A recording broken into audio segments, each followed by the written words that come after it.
Olá, boa tarde. Agora são 15 horas e 11 minutos. Eu estou hoje iniciando aqui no Piranoite uma série de entrevistas com os principais nomes em Piracicaba nesse ano eleitoral. E para iniciar essas entrevistas, né, essas sabatinas, eu vou conversar hoje com o deputado estadual e vice-presidente da Alesp, Elinho Zanata. Elinho, muito obrigado pela sua participação aqui nessa entrevista. Serão 30 minutos de conversa. A gente vai falar principalmente sobre seu primeiro ano, né, como deputado estadual, vice-presidente da Alesp e também sobre Piracicaba. Obrigado por estar aqui, tá bom? Boa tarde, Júnior. Primeiramente, agradecê-lo pela oportunidade, agradecer a todas as pessoas que estão nos vendo, nos ouvindo, acompanhando, e parabenizá-lo por essa iniciativa e parabenizá-lo pelo Piranoite, pela história que tem, pela notícia que transmite, enfim, por todo o teu trabalho. Isso é uma coisa que importa para Piracicaba, importa para a região metropolitana. Então, nós temos que também agradecer e parabenizar o trabalho que você vê e toda a tua equipe. Obrigado, deputado. A gente já tem algumas pessoas participando, você pode mandar algumas perguntas, né? Você que está assistindo a gente pelo Facebook ou pelo Instagram também. Enfim, eu vou começar então a contar os 30 minutos agora. Deputado, muitas pessoas perguntam, né, e até estranham o fato do senhor ser piracicabano, né? Pela sua trajetória, o senhor já foi prefeito de outras cidades. Conta para a gente um pouco da sua carreira, também como político, né? Para tirar essas dúvidas das pessoas. Ô Júnior, veja bem, eu sou piracicabano, eu nasci em Piracicaba, certo? Mas eu fui criado no município de Charqueada. Por quê? Pela família. Eu sou filho de agricultor, trabalhador da roça, pessoa simples, pessoa humilde que morei em sítio, né? A vida praticamente toda, até eu estudei em escola pública, coloquei desde o primeiro ao oitavo ano em escola pública, depois sim que eu voltei para Piracicaba. Aí fiz escola técnica, morei em Piracicaba, mais de 7, 8 anos, fiz a Unimed em Piracicaba, lá no Taquaral ainda. Então, ou seja, a gente teve um vínculo aqui de nascimento e depois voltamos aqui na juventude. Trabalhamos aqui, ficamos aqui também, escritório de contabilidade. Quem conheceu o escritório do Dr. Pedro Natividade Ferreira de Camargo, é um escritório bem conceituado na área contábil, na área de jurídica, administração. Então, essa é o vínculo que nos criou. Mas eu fui criado em Charqueada, família de agricultores, sou da roça, como diz o Caipira, hoje é bonito falar o tal do agro, mas a gente é da roça. E esse vínculo é que fez com que a gente tivesse toda essa infância e a adolescência no município vinculado à Charqueada, morando no sítio entre os bairros rurais de Santa Luzia, Tabela e Recreio. Então, o vínculo que a gente tem é um vínculo que a gente ficou mais na juventude, quando a gente ficou aqui muitos anos em Piracicaba.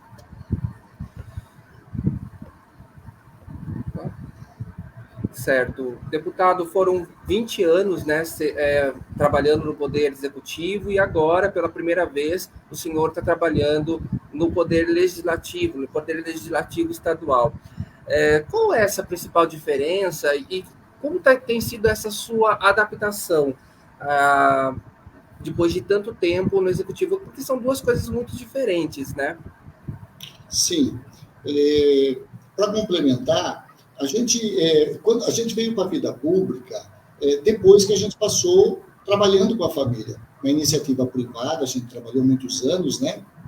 Junto com minha família, com meu pai, enfim, com meus irmãos, que infelizmente nem meu pai nem meus irmãos hoje não estão aqui, são falecidos, e a gente ficou a rima de família e trabalhou na iniciativa privada, no ramo do agro. Lá atrás a gente fazia queijo, vendia no mercadão municipal, quer dizer, aqui no Piracicaba. Então, o vínculo que formou é um vínculo muito, vamos falar assim, de trabalho. A vida pública entrou lá em 97, que a gente resolveu exatamente ser candidato a vice-prefeita enxergueada, a colocar o nome à disposição, a tentar fazer um trabalho um pouco diferente, o trabalho da política de resultado, que é o que a gente fez lá de vice-prefeito, depois de prefeito eleito enxergueado, depois de prefeito reeleito, e depois convidado para São Pedro. Aí sim, prefeito eleito São Pedro, prefeito reeleito, e nós fizemos a sucessão em São Pedro. Quero mandar um abraço para o Thiago Silva, que é o nosso prefeito hoje, que foi vice comigo esses últimos 8 anos lá como vice-prefeito, de 13 a 2020. Então, a gente trabalhou 20 anos aí com o poder público, diretamente no executivo. São 2 papéis distintos, totalmente distintos. O executivo, ele faz o quê? Ele faz as execuções da política pública, ele coloca em prática tudo aquilo que o candidato, tudo aquilo que a Câmara Municipal, no caso o prefeito, ou no caso da Assembleia, a Assembleia Legislativa, no caso do governador, coloca como política pública. A Assembleia discute, ou a Câmara discute, mas quem aplica é o Executivo. Então, são papéis diferentes com finalidades que se encontram, mas com funções totalmente diferentes. Então, no Executivo, você executa, você aplica política pública, você realiza diretamente. No Legislativo, seja na Câmara Municipal ou seja na Assembleia, na LESP, o que você faz? Você faz essa introdução da política, você propõe leis, você vota leis, você aprova orçamentos, enfim, é um papel em que você é o construtor de políticas, mas não o executor. Então, são papéis que se encontram, são 2 poderes que precisam trabalhar com uma certa sintonia, mas são em papéis diferentes. Hoje a gente está no papel do Legislativo, a gente está como deputado estadual fazendo esse papel de propor, de votar, de fazer as emendas no PPA, na Lei de Diretrizes Orçamentárias, na LOA, que é a Lei de Orçamento Anual. Então, é o papel de fiscalizar o Estado e propor políticas. E fazer o encontro entre, por exemplo, o governo do Estado, as secretarias, as políticas públicas que o Estado quer desenvolver, trazer para as prefeituras, trazer, no caso, para Piracicaba, e trazer o encontro do Executivo. Esse eu acho que é o papel que o legislador do cargo, da condição de estar legislando. Então, o Executivo já é um papel que você coloca em prática. Você tem a obrigação e o compromisso de realizar, colocar em prática e fazer com que aquela política pública escolhida pelos vereadores, escolhida pela LESP, junto com o governador ou junto com o seu prefeito, coloquem para exatamente ser executada, para que, na ponta, traga resultado para a comunidade. São 2 papéis distintos, mas eles se encontram porque todos eles têm essa finalidade específica de trabalhar nesse balanço democrático. Certo. Deputado, foi uma grande surpresa para todo mundo quando o senhor foi eleito vice-presidente da Alesp, né? Como que foi isso? Como se deu essa sua eleição como vice-presidente? E qual é o seu objetivo? Já passou quase 1 ano que o senhor foi eleito também vice-presidente da Alesp. Então, como que foi essa eleição e como também está sendo esse período em que o senhor é vice-presidente da Alesp, esse cargo tão importante, né? A gente noticiou no Piranoite que o senhor passava a ser, na época, uma das 7 pessoas mais poderosas, né, aqui do estado de São Paulo, e também do país, né, tendo em vista a importância de São Paulo para o Brasil. Então, como se deu essa sua eleição para vice-presidente também da Alesp? Ô, Júnior, nós lá na Alesp, nós somos em 94 deputados, são 94 cadeiras eleitas que são ocupadas pelo Estado de São Paulo, todinho. Então, nós temos uma cadeira, é claro, nós temos 93 colegas. E isso passa muito por uma conversa partidária, certo? E depois entre partidos, na composição da mesa diretora, que você tem o presidente, nós temos como vice-presidente, um dos vice-presidentes, tá? Tem secretário-geral, enfim, depois tem o líder de cada partido, e tudo isso passa por uma conversa. E quando foi a composição lá na LESP, a gente foi convidado para ser um dos vice-presidentes. Por quê? Eu acho que pelo que a gente já passou nesses 20 anos de vida pública, sendo do Executivo, eles entenderam que a gente podia contribuir, importante, para ter essa interlocução com o governo do Estado, para entender um pouquinho esses projetos de lei e esses orçamentos que viriam aqui para a Assembleia, para que a gente pudesse falar, pô, Hélio, você tem experiência nisso. Porque muitos deputados, eles foram eleitos, foram reeleitos, têm diversos mandatos, mas eles não passaram pelo Executivo. Eles podem ter uma certa dificuldade de entender como é que isso funciona. Porque, como nós falamos, o Legislativo tem um papel, mas o Executivo tem um papel que complementa, mas é totalmente diferente. Né? Então, eu acho que a maior importância é isso, é a gente fazer esse canal de comunicação, a LESP, governo do Estado, avaliar algumas políticas públicas que a gente teve experiência, sugerir isso, e para nós, para o nosso mandato, mas também para as pessoas que elegeram para Piracicaba, é importante que a gente esteja próximo, para que a gente possa entender até o que o governo do Estado está propondo, até para dar sugestões e até para trazer o quê? As observações da experiência que a gente teve. Eu acho que a gente está conseguindo ajudar a Alesp, ajudar o governo do Estado em propor algumas políticas públicas, em reuniões que a gente faz junto à Secretaria de Estado, que depois a gente pode até comentar algumas que a gente sugeriu que possa estar vindo não só para Piracicaba, como para o Estado de São Paulo e como para a nossa região. Isso, falando, né, agora do seu primeiro ano, continuando falando do seu primeiro ano, o senhor conseguiu destinar, né, em emendas aqui para Piracicaba cerca de 3,5 milhões de reais para a Santa Casa, 1 milhão para o Hospital dos Fornecedores de Cana. Então é muito importante que Piracicaba tenha a sua representação, não só a nível estadual, também como federal, que a gente infelizmente não tem mais, né? Então, eu gostaria que o senhor falasse um pouco dessas emendas, já que o senhor já conseguiu destinar para Piracicaba com a ajuda de outros colegas lá da Alesp. O Júnior, é assim, o deputado estadual, né, é importante que as pessoas conheçam como ele funciona. Ele tem uma cota para emenda, um valor que a lei permite que cada deputado individualmente destine para as cidades, destine para as entidades, em todas as áreas, ele tem uma cota, certo?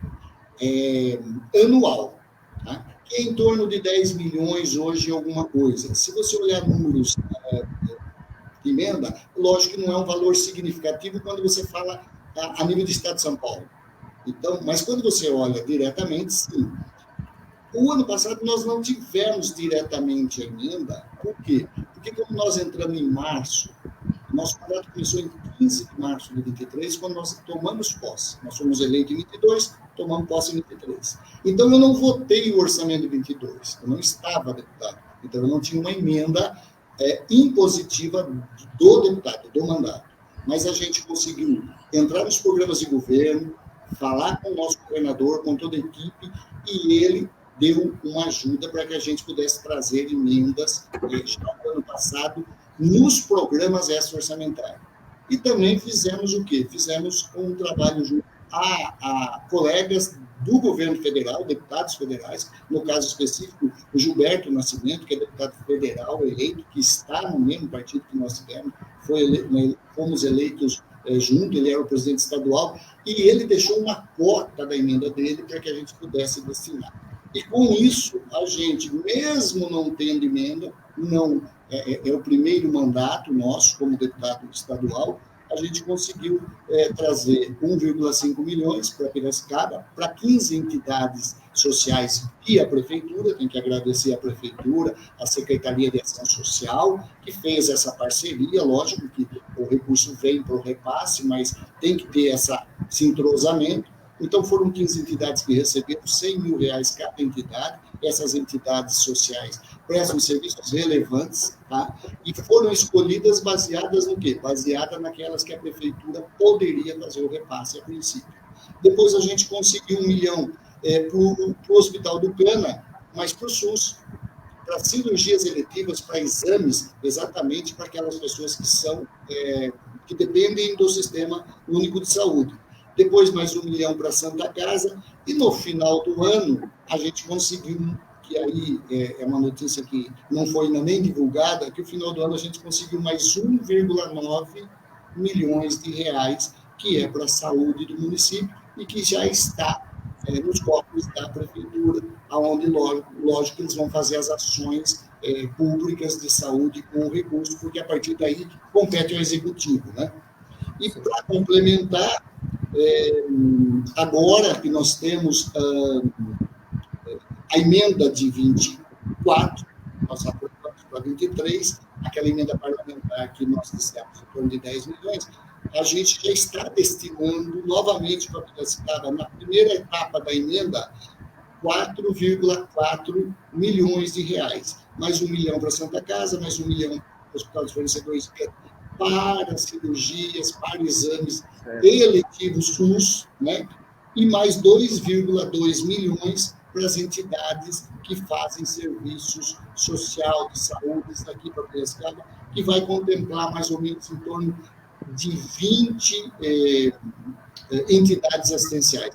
Entre todas elas, a PAI, Centro de Reabilitação, a APASP, enfim, todas elas que estão no cadastro do governo do Estado estão habilitadas lá para receber o recurso. Então, no total, a gente vai destinar nessa primeira etapa, até o meio do ano, nós vamos estar colocando mais 10 milhões, porque a gente tem essas parcerias federal e parte de emendas que nós vamos ainda ter essa orçamentária, mas nós vamos estar destinando mais, em torno de mais 10 milhões. Somando o ano passado e esse ano, a gente conseguiu fazer um esforço de trazer 9,6 milhões até hoje. Certo.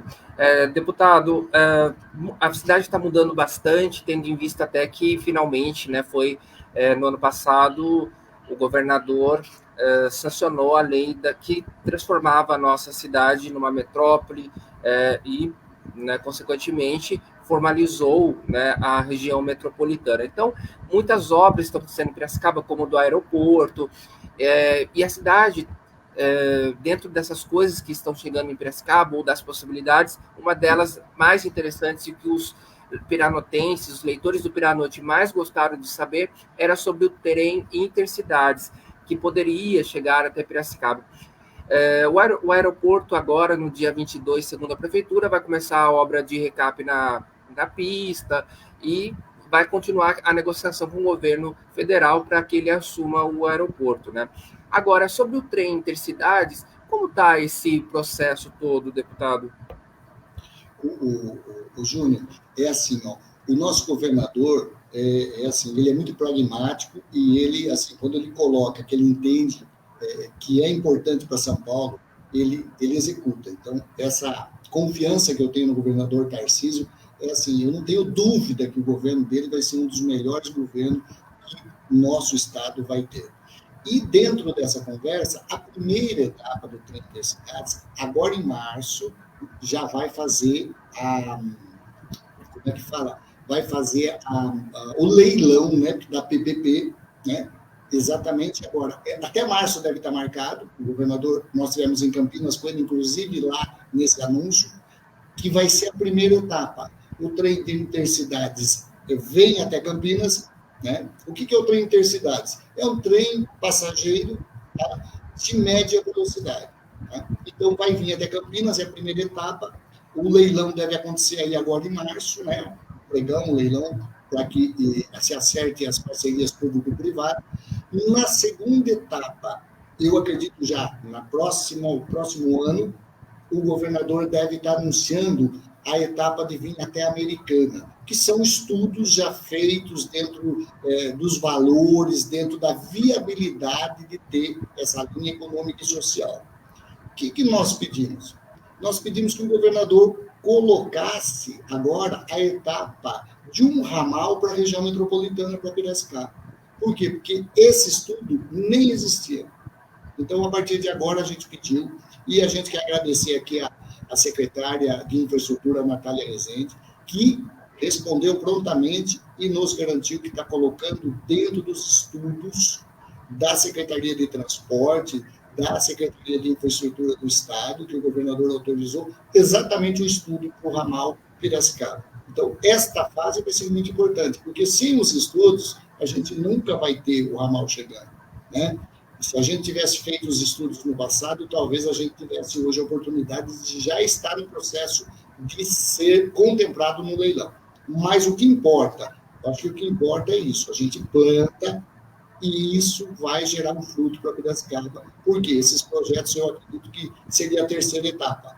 Tá? Embora pode demorar um tempo, eu não tenho dúvida, mas o importante é que isso esteja no planejamento do governo do Estado e a gente vai ficar atento, cobrando isso para que isso dê seguimento. Eu acredito que os estudos devem estar concluídos, no máximo, para o ramal de Piracicaba, em torno de 12 a 24 meses, que é um período de estudo muito longo, tem que saber por onde vem o traçado, por que caminhos vêm, por quê? Porque muita coisa de Piracicaba, quando nós tínhamos o ramal ferroviário, ele já está comprometido com avenidas. Então, isso vai ter que se refazer esse planejamento, esse estudo. Mas eu tenho plena certeza, o importante é ele estar lá no radar do governo do Estado. Ele vai acabar acontecendo. Certo.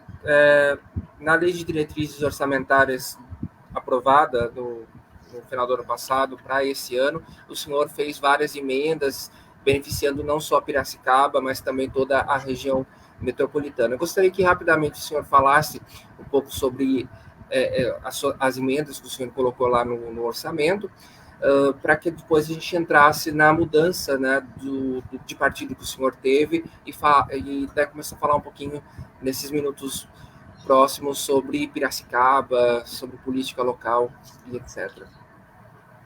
Júnior, na LDO, que é a diretriz orçamentária, eu estou lendo aqui até para a gente dar sequência, o que a gente propôs? O que é a lei de diretrizes? É importante que isso fique muito claro, que a LDO é onde você propõe ações.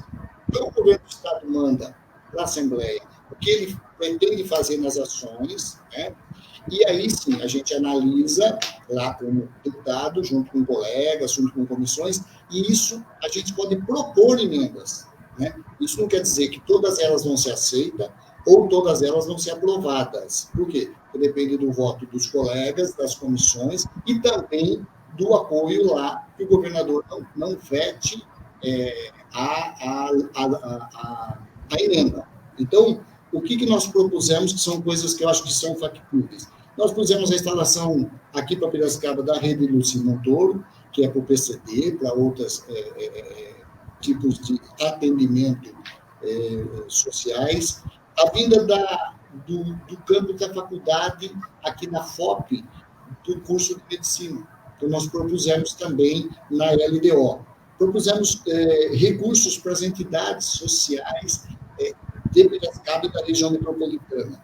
Propusemos que se colocasse na lei de aquisição orçamentária o Centro de Operações da Polícia Militar, né, o COPOM, que todo mundo conhece. Recursos para ampliação, né, das escolas estaduais. Não podemos falar em municipais, mas nas estaduais a gente propõe. Por quê? Porque através do programa que foi colocado, que é o PI, que é o tempo integral, o que acontece? Muitas escolas do Estado não estavam preparadas para receber integralmente os alunos. Então, falta classe, falta espaço, falta questão física, adaptação, questão de sanitários, reforma, ampliação, e até algumas escolas que vão ter que praticamente ser reformada todinha nova. Então, a gente colocou essas diretrizes que vai ser importante. E recursos para obras de infraestrutura no governo do Estado. Quando a gente colocou isso, logo na sequência, veio a segunda etapa, que é a LOA, que é a Lei de Diretrizes Orçamentárias.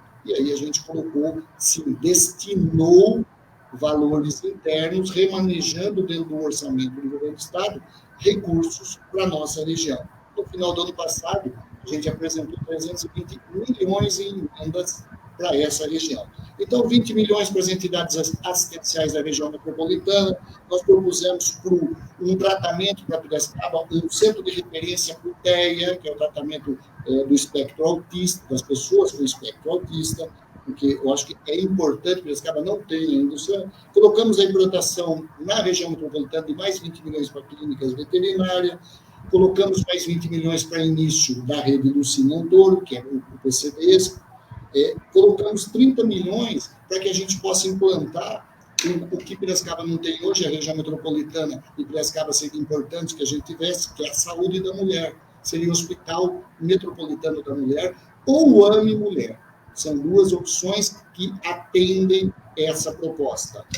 E colocamos também recursos para o Bom Prato, 5 milhões de reais, que isso nós já falamos na Secretaria de Ação Social, está em encaminhamento para que o Bom Prato possa vir para Piracicaba. A etapa 1 é o Bom Prato, que seria o fixo, né, para atendimento das pessoas que precisam desse apoio, né, e depois o Bom Prato móvel. E para ir para quê? Para as áreas mais vulneráveis e periféricas que necessitam do Bom Prato móvel, como tem em outras cidades. Mas primeiro tem que ter um Bom Prato fixo.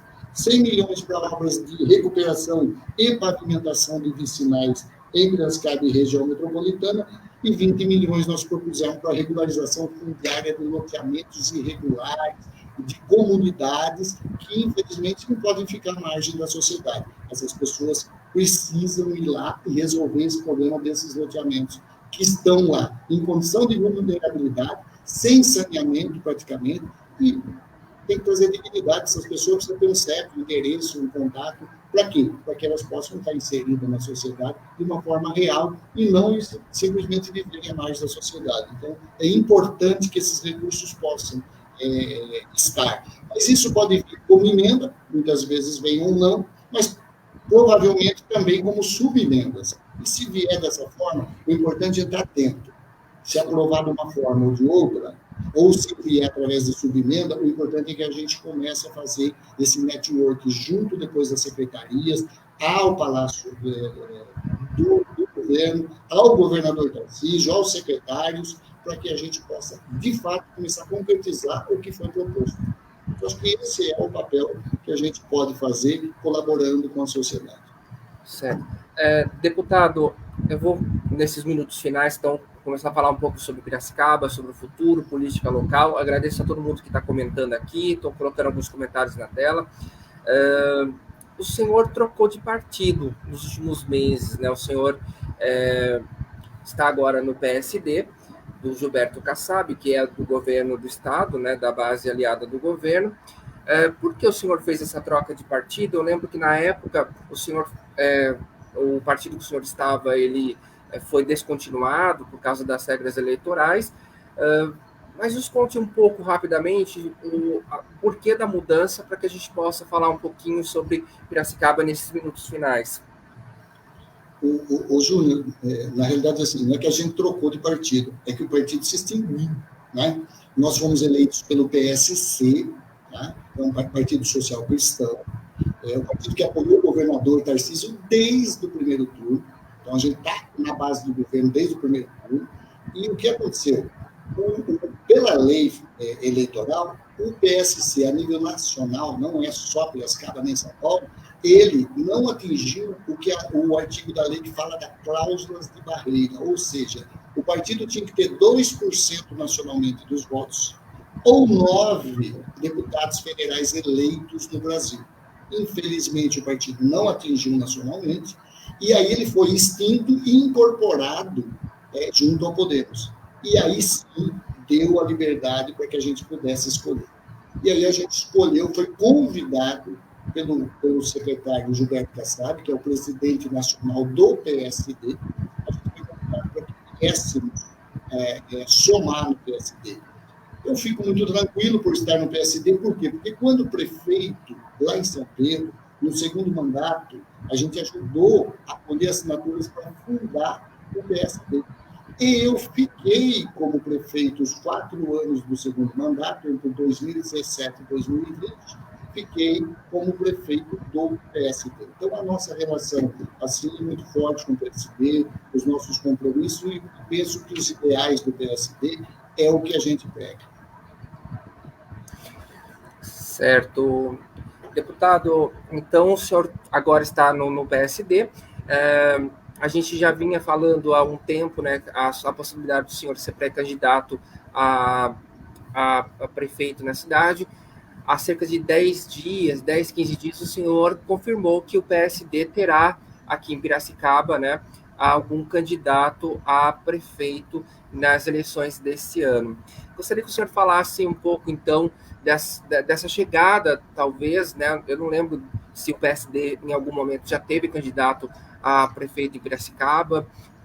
Então, gostaria que o senhor falasse um pouquinho sobre isso, até porque muitos leitores aqui que estão nos assistindo estão falando, né, da possibilidade do senhor vir a ser prefeito da cidade, bem como também está chegando aqui comentários, muitas pessoas de São Pedro elogiando a sua atuação lá quando o senhor foi prefeito. Então, gostaria que o senhor falasse um pouco aí sobre as expectativas do PSD, já que a senhora confirmou, então, que o partido vai ter algum candidato a prefeito na cidade. Ô, Júnior, o PSD aqui em Piracicaba, ele já teve candidato a prefeito no passado. Quem saiu lá atrás como candidato a prefeito é o atual prefeito hoje, o Luciano Almeida, já foi candidato lá atrás pelo PSD, não agora nesse mandato, mas no mandato que ele não foi eleito em 2016, ele saiu pelo PSD. Né? O que é importante? O Kassab coloca dessa forma, Elinho, nós temos 329 prefeitos hoje do PSD dentro do Estado de São Paulo com mandato. Então, a importância do PSD. O PSD, nacionalmente, é o partido que tem maior prefeito hoje em exercício, assim, quase um, no Brasil. Então, e vamos lá, Piracicaba é uma cidade que importa para o governo do Estado. Piracicaba é uma cidade que é a 13ª economia do PIB do Estado de São Paulo. Então, nesta linha do Gilberto Kassab como presidente do partido, que gostaria, sim, de ter candidato, de estar avaliando um candidato que pudesse estar aqui em Piracicaba, primeiro, representando o partido. Segundo, representando a base do governo Tarcísio. Então, qual é a importância? Eu acho que a importância a nível partidário, por quê? Porque o partido sobrevive.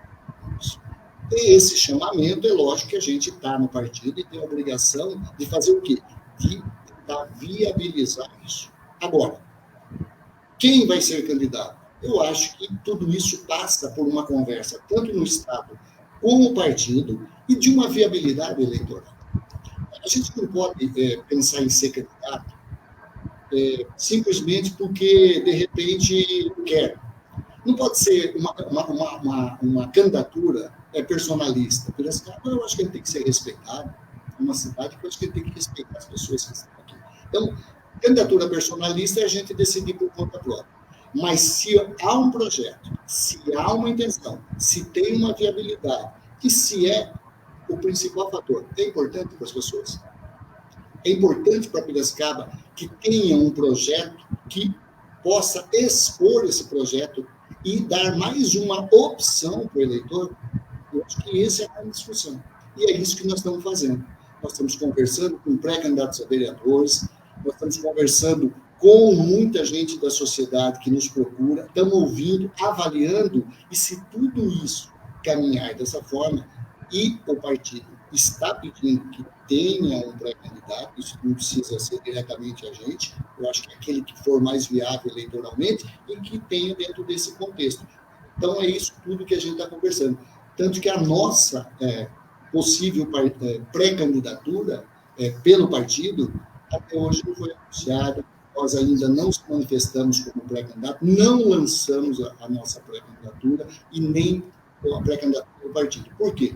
Porque eu acho que assim, é importante para Piracicaba, é um projeto viável, as pessoas querem ter oportunidade, a gente tem que começar a discutir tudo isso. Eu acho que a gente tem que respeitar esse lado. Não dá para simplesmente a gente fazer uma candidatura que não represente o coletivo, mas que represente a personalidade, represente a pessoa. Não, eu quero ser candidato. Mas, então, você quer ser, mas e aí? Isso tudo tem um contexto? Tem vínculo com o governo do Estado? Porque a gente tem que ser responsável. Eu sou pré-candidato, amanhã. Vamos lá, resolveu e a gente vira a ser o pré-candidato. Está ótimo. A gente, vamos lá, disputa a eleição. O eleitor entende que é importante votar e, vamos dizer, o eleitor vota. E escolhe a gente. Tá? E aí? Então, você precisa ter o quê? Você precisa ter todo um trabalho de diagnóstico da cidade, projeto para a cidade, curto, médio e longo prazo, entender algumas coisas que estão acontecendo na cidade, mostrar caminhos, certo? e também está conectado junto ao governo do Estado. Por quê? Porque Piracicaba não é uma ilha. Piracicaba tem um orçamento muito bom, mas Piracicaba requer investimentos e muitos projetos que precisa, sim, ter um contato muito forte com o governo do Estado e, inclusive, com o governo federal. Por quê? Porque os grandes recursos vêm de lá. Né? Nós sabemos que dos R$100 que o cidadão, entre aspas, paga de imposto, seja qual imposto, R$13 em média fica no município, R$25, R$27 fica no Estado. E os demais, quase R$60 praticamente, fica na União. Então, ou seja, a gente precisa sim ter um projeto, mas conectado com a realidade hoje da política. E estar junto ao governo do Estado para quê? Para que esses investimentos possam vir. Porque senão a gente não beneficia a comunidade. Eu acho que isso que eu acho que vai ser a grande discussão. Eu acho que para Piracicaba, eu acho que isso que vai ser importante para o eleitor entender e ouvir, e assim ele tomar uma posição. Então, esse é o caminho que a gente sempre fez na política. Política de resultado. Se você não trouxer resultado, não adianta ser política. Nós temos que fazer a política de resolutividade. Isso nós conseguimos fazer com a graça de Deus, né? E com a ajuda de uma grande equipe, tanto em Charqueado como também em São Paulo. Eu acho que é possível fazer. Piracicaba, acho que merece e tem condições para ser protagonista a nível nacional, certo? Por quê? Porque existe toda uma estrutura e é possível fazer grandes reformas estruturantes para a cidade. Eu acho que isso que vai ter que ser a discussão. Onde nós estamos e onde nós queremos ir. É possível? Eu acredito, senão a gente não estaria na política. E a gente está para colaborar. Certo. Eu agradeço muito a participação do senhor nessa entrevista, embora tenha sido curto, né, os 30 minutos. Eu vou dar um tempo aqui para o senhor dar uma última mensagem para todos que estão nos assistindo. Lembrando que às 8 horas da noite a gente vai trazer um resumo dessa entrevista, os principais pontos dentro do portal do Piranoite, para distribuir daí um link para toda a nossa rede do Piranoite. Então, deputado, lembrando que no próximo dia 23, eu devo conversar com o ex-prefeito Vargas Negre, no dia 25 com o vereador Paulo Campos, dia 30 com o Alex Madureira, dia 1º com a professora Bebel, do PT, e no dia 8 com o atual prefeito da cidade, o Luciano Almeida. Então fica o convite para todos que estão nos acompanhando para assistirem também essas entrevistas. E, deputado, peço que o senhor então mande um recado final para todos que estão nos acompanhando, para a gente encerrar essa live, por favor. Bom, Júnior, primeiramente agradecer, novamente voltar a parabenizar aí o Piranoite. Por quê? Por trazer essa oportunidade. Eu acho que isso vai ser importante para que a gente possa, de fato, conversar um pouquinho num meio de comunicação tão importante. Oxalá que outros meios possam também se propor a fazer isso, a conversar. Porque eu acho que a melhor forma de fazer política é conversar com pessoas, é conversar com os meios, é ouvir, é poder falar, é poder mostrar algum caminho, alguma solução, que eu acho que, acima de tudo isso, de qualquer proposta, tem que ter Piracicaba. Eu acho que o ponto fundamental é o que é bom para Piracicaba. Eu acho que é isso que nós vamos ter que discutir. E é isso que eu acho que a gente tem que propor. São políticas que, de fato, discutam caminhos, soluções que possam mudar a vida das pessoas. Política, se não mudar a vida das pessoas, ela não tem por que existir. Um grande abraço, agradeço a oportunidade, agradeço a todos que puderam acompanhar, ou os que nas próximas repetições estejam acompanhando. Eu deixo o nosso mandato à disposição, tá? Nós temos o escritório, temos os nossos contatos, depois, se for possível, a gente passa e deixa as redes sociais, o telefone aqui do nosso escritório, vai ficar à disposição de cada um de vocês. Independente de qualquer coisa, nós estamos e continuamos deputado estadual. E estamos aqui, o mandato não é meu, o mandato é nosso, é daquelas pessoas que acreditaram e que estão junto para construir a política da forma resolutiva para Piracicaba. Muito obrigado. Obrigado, deputado. Muito obrigado a todos que assistiram e até a próxima.